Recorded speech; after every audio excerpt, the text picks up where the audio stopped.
They say if you walk past the old Whitaker farmhouse after midnight, you'll hear screams from the basement. Nobody has lived there for 35 years, not since the murder-suicide. But the house still stands, rotting, untouched, like the land itself refused to forget. I didn't believe any of that until the night my cousin Mark dared me to spend the night there. Come on, man, one night. You and me. We'll bring flashlights, beer, whatever, just to say we did it. I should have said no. The Whitaker story is real. Back in 1989, Thomas Whitaker killed his wife, their two daughters, and then hanged himself in the basement. The police report said they were all found at the dinner table, except for Thomas. He'd written a message in blood on the wall. They're mine now. Nobody ever figured out what pushed him to do it. He had no criminal record, no mental illness. Just snapped. The papers blamed stress. Locals blamed the land. So of course, Mark and I showed up around 11:30 p.m. with a flashlight, a half-empty bottle of Jack, and the kind of bravado you only get from being young and dumb. The house was worse than I imagined. Boards hanging off the sides, every window broken, the porch sagging like a tired sigh. Inside, the smell was immediate: mold, wet earth, and something sweet, rotten. The wallpaper was peeling in long strips like old skin. We set up in what used to be the living room. Mark had brought sleeping bags and a Bluetooth speaker. He thought music would make it less creepy. It didn't. At midnight, the flashlight started flickering. I tapped it. Nothing. Then it died completely. "No way," Mark said, shaking his. His went out too. We used our phone lights instead, but mine was already at 12%. Mark's wasn't much better. That's when the scratching started. It came from upstairs. Faint, like someone dragging their fingernails slowly across wood. Then footsteps. Heavy, deliberate. "Probably a raccoon or something," Mark whispered, but he didn't sound sure.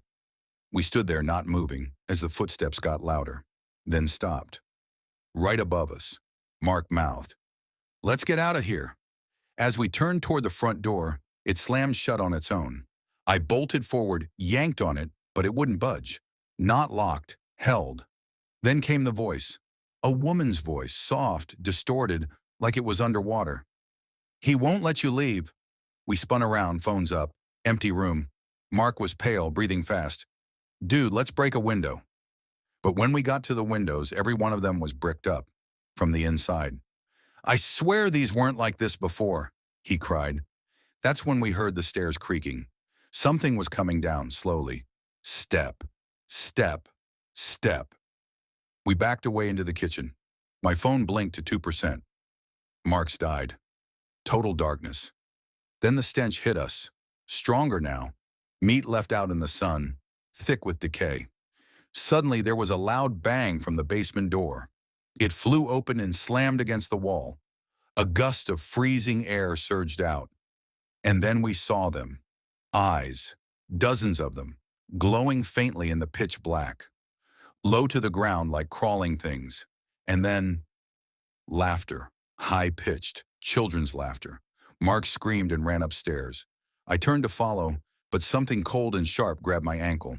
I fell hard, smashing my phone. As I tried to crawl, a whisper tickled my ear. "Stay!" I kicked and scrambled free, bolting up the stairs. I found Mark in the hallway, frozen, staring into one of the bedrooms. "Don't look," he whispered, but it was too late. Inside, the room was pristine, clean, untouched. Toys on shelves, a little girl's room. In the center was a tea party set, and seated at the table were two small skeletons in dresses, plastic tiaras still on their skulls. Opposite them sat Thomas Whitaker, or what was left of him. He was gray, mummified, but moving. His head turned slowly toward us. His eyes were empty sockets, but I swear he could see. "I told them not to scream," he croaked. Mark ran. I turned to follow, but the hallway suddenly stretched, impossibly long. No matter how fast I ran, the end didn't get closer. The walls began to drip blood. "Don't leave me," I heard Mark scream behind me. But I didn't stop. I ran until I felt the ground shift beneath my feet, and I fell. When I woke up, it was daylight. I was on the front lawn. Mark was never found. They searched for weeks, Dogs, helicopters, volunteers. Nothing. They said I must have imagined things in the dark, made it all up in shock. But I know what I saw. 2 weeks later, I went back alone. The house was gone, burned to the foundation. No one knew who did it. But here's the part that still chills me. The basement remains were untouched by the fire, and on the cement wall in faded dark red smears, the words were still there. They're mine now. It had been 2 weeks since I barely escaped the Whitaker house. The cops said it burned down from natural causes, probably a lightning strike, they claimed. But I know what I saw, what I felt. Mark was gone. The house didn't just burn, it consumed him. And yet, I couldn't stop thinking about it. I'd dream of the skeletal man in the shadows, of those glowing eyes in the basement. I'd wake up gasping, cold sweat soaking my sheets. Every night, the same voice whispered in my ear, "Come back." At first, I tried to forget. Therapy, alcohol, denial, but the guilt clawed at me. Mark was my cousin, my best friend. I couldn't just move on. Then the dreams changed. Instead of the house, I saw Mark, pale, bloody, standing at the edge of my bed. "You left me." One night I woke up with dirt under my fingernails and my shoes soaked in dew. I had sleepwalked all the way to the edge of the woods where the farmhouse used to stand. Something was pulling me back. The next morning I made up my mind. I packed a camera, flashlight, and a crowbar and headed out before sunset. Not to spend the night this time, just to look, just to know. The ground where the house had once stood was blackened, cracked, but there were no signs of fire damage to the trees or the grass around it. The destruction was surgical, as if the house had imploded from within. I should have turned back, but then I saw it, the basement door, still intact, standing upright in the middle of the ruin, freestanding, like it was never attached to anything at all. I stared at it, frozen. Then it opened. No handle, no hinges. It just creaked open slowly, revealing nothing but a staircase descending into darkness. Beneath it, the ground should have been dirt or concrete. Instead, it was pitch black void. I turned to run, but there he was, Mark, standing at the tree line, pale, hollow-eyed, smiling. "Come down, it's not so bad." I blinked, and he was gone. My hand moved before my brain did. I reached out and gripped the edge of the open door. A whisper curled up from the darkness. "He's waiting for you." So I stepped in. The descent was longer than it should have been. 20 steps, then 30. I lost count around 50. The air grew colder, wetter. The walls pulsed like something alive. Then I was no longer in a basement. It looked like a church, a ruined underground chapel. Stone walls, blackened wood pews, and a long aisle leading to an altar. Candles flickered in iron sconces. The ceiling was too high to see. Behind the altar stood a figure, Thomas Whitaker, but now I saw him clearly.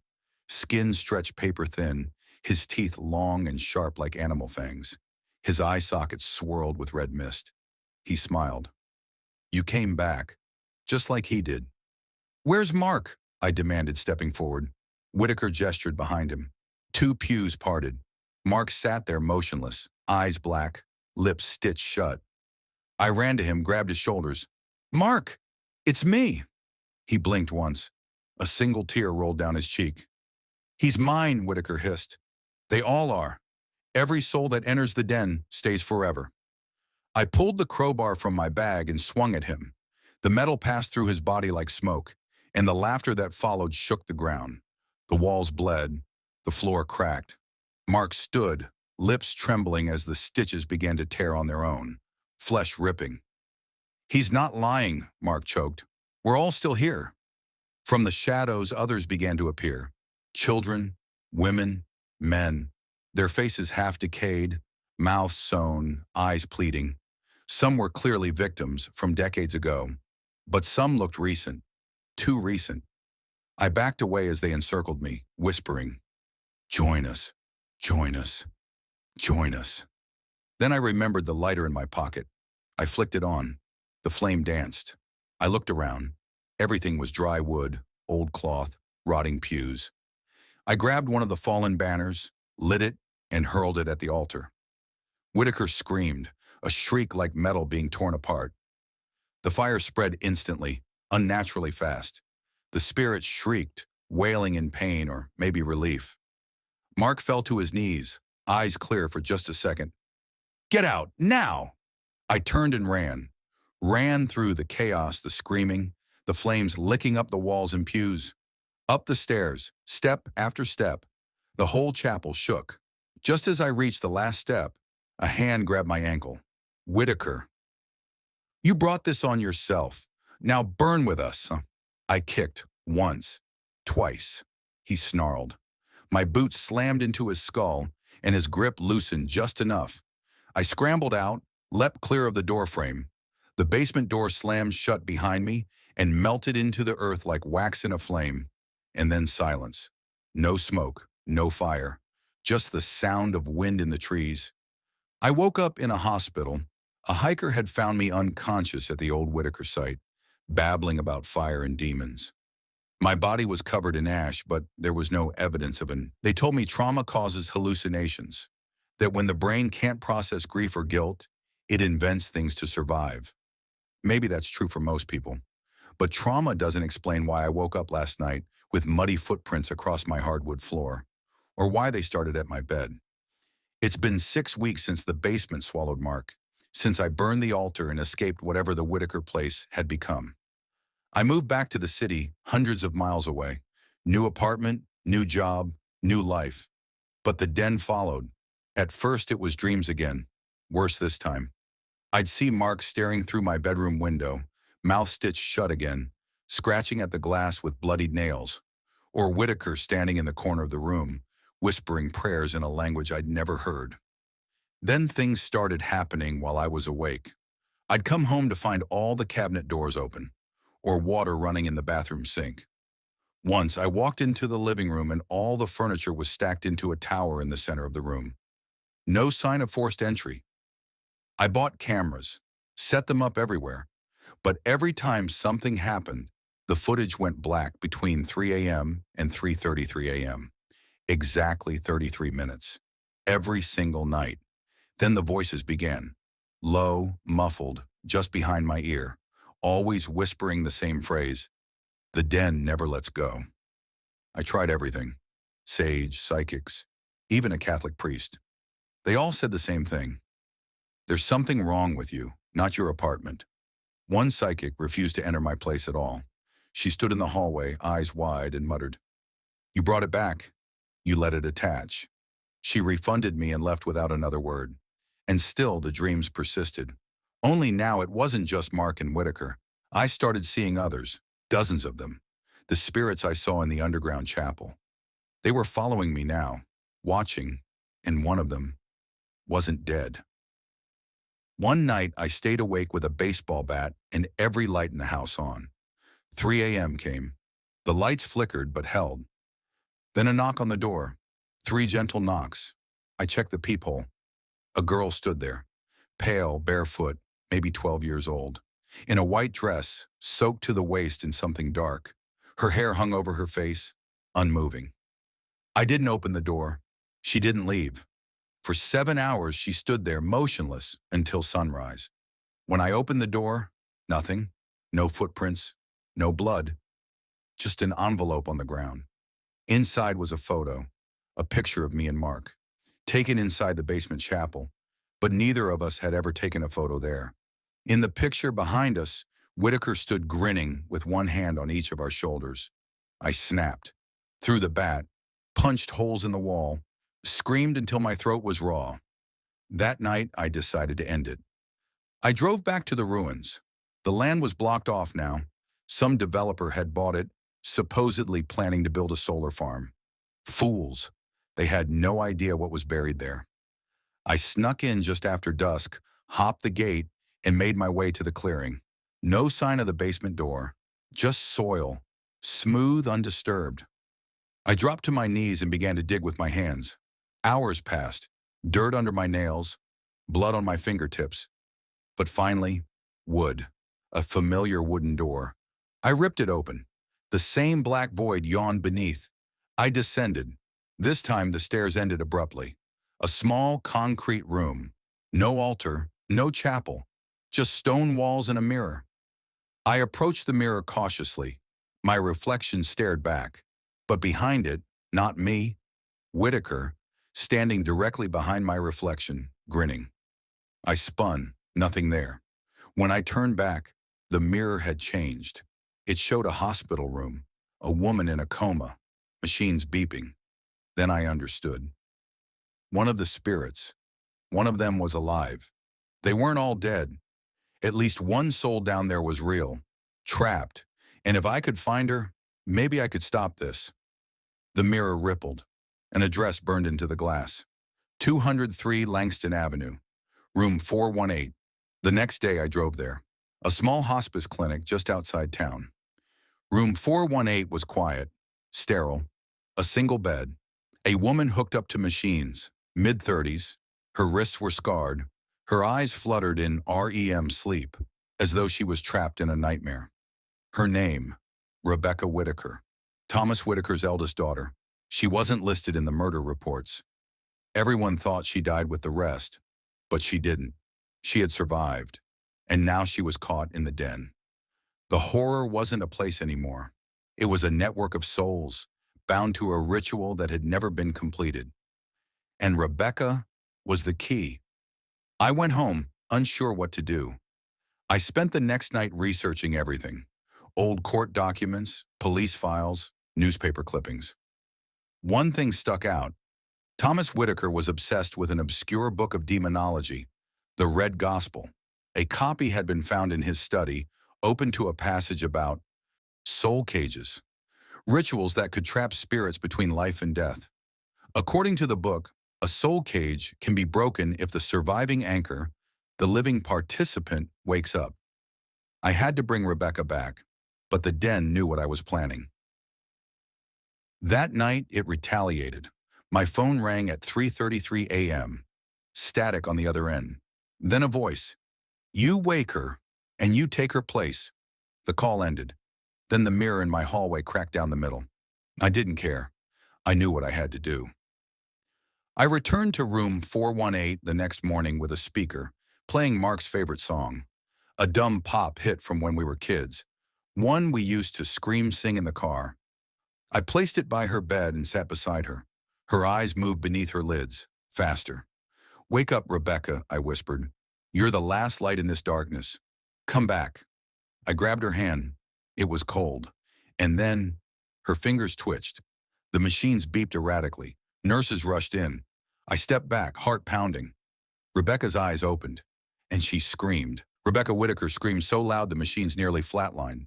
Nurses tried to calm her, but she thrashed against her restraints, eyes locked on me. "You brought it here!" Her voice was raw, unnatural, like two people speaking at once.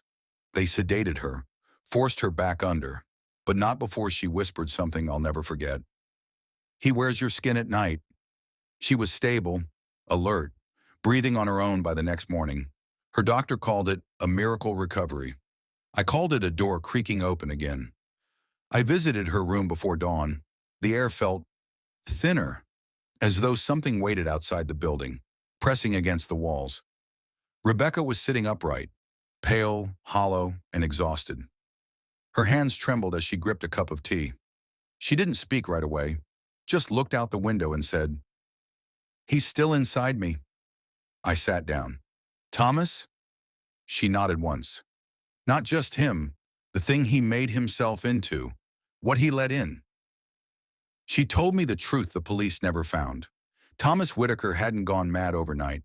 He had studied the Red Gospel for years, obsessed with a demon called Val Roque, the so-called curator of caged souls.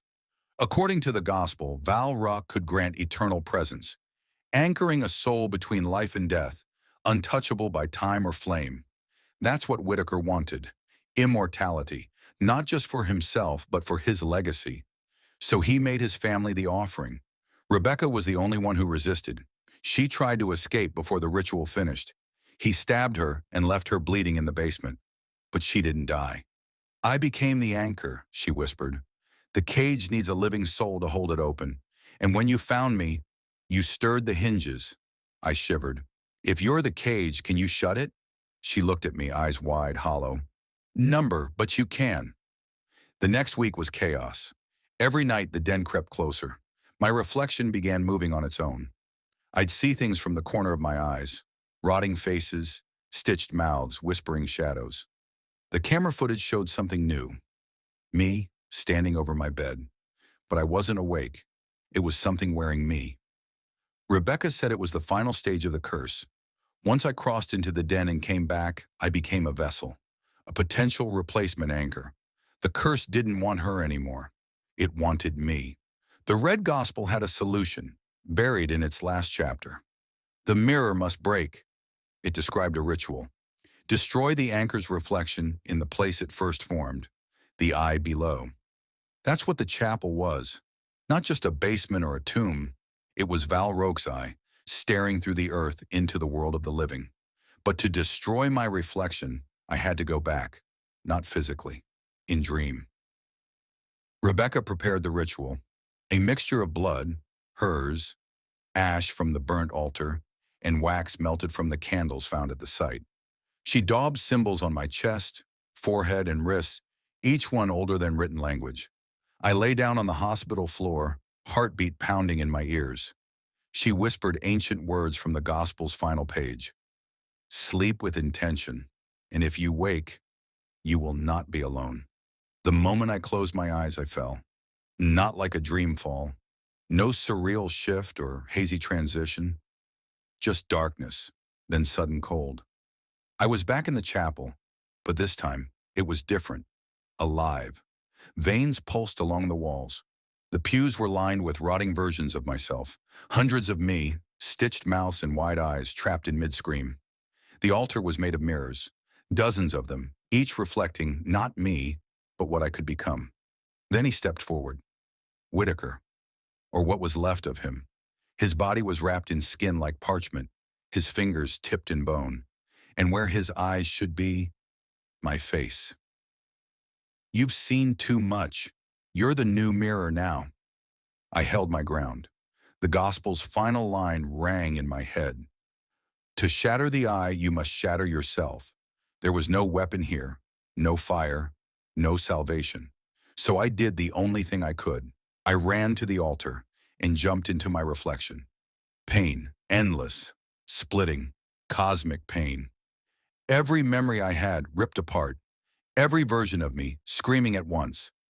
I saw my childhood, my parents, Mark laughing in the back seat, the last night we ate pizza before going to the den. Then I saw Rebecca, sitting by my side in the hospital, crying, and I saw him, Whitaker, trapped in a mirror now, screaming my name, and then silence. I woke up gasping. I was still in the hospital. Rebecca sat slumped in the chair beside me, asleep. On the wall across from us, my reflection, just mine. No shadows, no mimicry, just me. It was over, or so I thought. It's been 3 months since the ritual. Rebecca moved in with relatives out of state. I tried returning to normal. New therapist, new job. But every night at 3:33 a.m., I still wake up. Not from fear, from a memory of standing inside the den, of holding the crowbar, of seeing Mark. Because I saw something else down there. Someone else. In one of the mirrors. For just a second. I saw you. I thought shattering the mirror ended it. But the den doesn't stop. It waits. It adapts. And now, it's spreading. It started 2 weeks ago. I received a package. No return address. Just a plain cardboard box with my name printed on a label. Typed, not handwritten. No postage. As if someone had delivered it by hand. Inside, a mirror shard. Rough, jagged, edges crusted in dry blood. I would have sworn it was from the altar I shattered in the dream. But that wasn't possible. Was it? Taped to the shard was a note scrawled in red ink. Others see it now. You left the door cracked. R. Rebecca. I called her immediately. No answer. Her number was disconnected. Her family claimed she'd moved overseas. No forwarding address. I started to dream again. Only now I wasn't alone in them. I began seeing strangers, people I didn't recognize. A gas station clerk crying in a corner while shadows reached through the walls.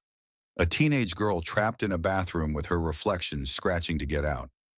A man with no eyes screaming the words, "The den takes root." Each night, new faces, and always, that mirror shard, floating in the air, reflecting not light, but memory. I did what I always do. I searched news articles, forums, Reddit, deep web threads, and there, buried under layers of conspiracy nonsense, I found a group, those who saw the eye. Only 7 members, but their stories match mine. Each one had entered some place that wasn't real but left real scars. One had explored an abandoned mine in Oregon. Another had broken into an old church in Louisiana. All of them spoke of mirrors. All of them had received a shard. And all of them had dreamed of me.